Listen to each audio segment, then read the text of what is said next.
Jose K മാണിയെ പരിഹസിച്ച് പാലാ നഗരസഭയിൽ പ്രമേയം. വിജയിക്കാൻ സാധിക്കാത്ത നേതാക്കൾക്ക് നിയമസഭയിൽ അപ്പർ ഹൗസ് ഉണ്ടാക്കണമെന്നാണ് പ്രമേയം. ബിനു പുളിക്കക്കണ്ടം അവതരിപ്പിച്ച പ്രമേയം കൗൺസിൽ അംഗീകരിച്ചു.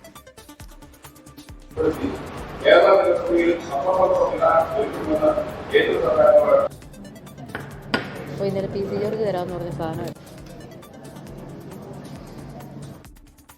ടോബി ജോൺസൺ ഉണ്ട് കോട്ടയത്ത് വിവരങ്ങളുമായി. ടോബി, ഈ പറഞ്ഞതുപോലെ ആർക്കുള്ള മുറയാണ് അല്ലെങ്കിൽ ആർക്കുള്ള കൊട്ടാണെന്ന് കൃത്യമാണ്. തുടർച്ചയായി പാലാ മണ്ഡലത്തിൽ മത്സരിച്ച് തോൽക്കുന്ന ജോസ് കെ മാണിയെ പരോക്ഷമായി പരിഹസിച്ചുകൊണ്ടുള്ള ഒരു പ്രമേയമാണെന്ന് കാര്യത്തിൽ സംശയമില്ല. വിവരങ്ങൾ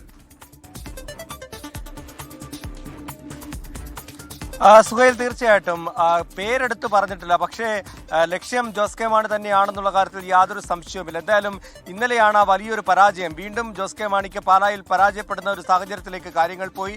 ചെറിയ ഭൂരിപക്ഷത്തിനാണെങ്കിലും മാണി സി കാപ്പൻ വീണ്ടും പാലായിൽ വിജയിക്കുന്ന ഒരു പശ്ചാത്തലവും ഉണ്ടായി. എന്തായാലും അതിന് തൊട്ട് പിന്നാലെയാണ് പാലാ നഗരസഭയിൽ ഇത്തരത്തിൽ അപൂർവമായിട്ടുള്ള, അല്ലെങ്കിൽ നമ്മൾ സാധാരണ ഇങ്ങനെയൊന്നും കേട്ടുകേൾവിയില്ലാത്തൊരു കാര്യമാണ്, ഒരു പ്രമേയം. അത് നഗരസഭയുടെ ഭരണകക്ഷിയിലുള്ള ആളുകൾ തന്നെ കൊണ്ടുവരുന്നു. ആ പ്രമേയത്തിൽ പറഞ്ഞിരിക്കുന്നത് ഒരു അപ്പർ ഹൗസ്, അതായത് രാജ്യസഭ പോലെ നിയമസഭയിലും തോറ്റുപോകുന്ന ആളുകൾക്ക് വേണ്ടി ഒരു ഹൗസ് ഉണ്ടാക്കണം. അവിടെ നോമിനേറ്റ് ചെയ്യുന്ന MLA-മാരായി പലരെയും കൊണ്ടുവരണം. അല്ലാതെ ഇവർക്കൊന്നും നിയമസഭയിൽ എത്താൻ സാധിക്കില്ല എന്നുള്ള ഒരു വിമർശനം കൂടി ഉൾപ്പെടുത്തിക്കൊണ്ടാണ് കേന്ദ്ര സംസ്ഥാന സർക്കാരുകളോട് പ്രമേയം ആവശ്യപ്പെടുന്നു എന്ന് പറഞ്ഞുകൊണ്ടാണ് ഈ പ്രമേയം കൊണ്ടുവന്നിരിക്കുന്നത്.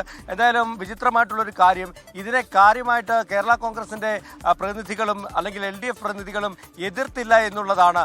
അത് സാധാരണ ഇത്തരത്തിലുള്ളൊരു പ്രമേയം വരുമ്പോൾ അതിനെതിരെ ശബ്ദമുയർത്തുകയും ആ പ്രമേയം അംഗീകരിക്കാൻ സാധിക്കില്ലെന്നൊക്കെ പറയുന്നതാണ്. പക്ഷേ അങ്ങനെ ഒരു എതിർപ്പ് കാര്യമായിട്ട് ഈ കൗൺസിലിൽ നിന്നും ഉയർന്നു വന്നില്ല എന്നുള്ളതും ഒരു എടുത്തു പറയേണ്ട ഒരു കാര്യമാണ്. എന്തായാലും ജോസ് കെ മാണിയെ പരിഹസിച്ചുകൊണ്ടുള്ള ഒരു പ്രമേയമാണ് നഗരസഭ പാസാക്കിയിരിക്കുന്നത്. ശരി, ടോബി ജോൺസണാണ് വിവരങ്ങളുമായി കോട്ടയത്ത് നിന്ന് ചേർന്നത്.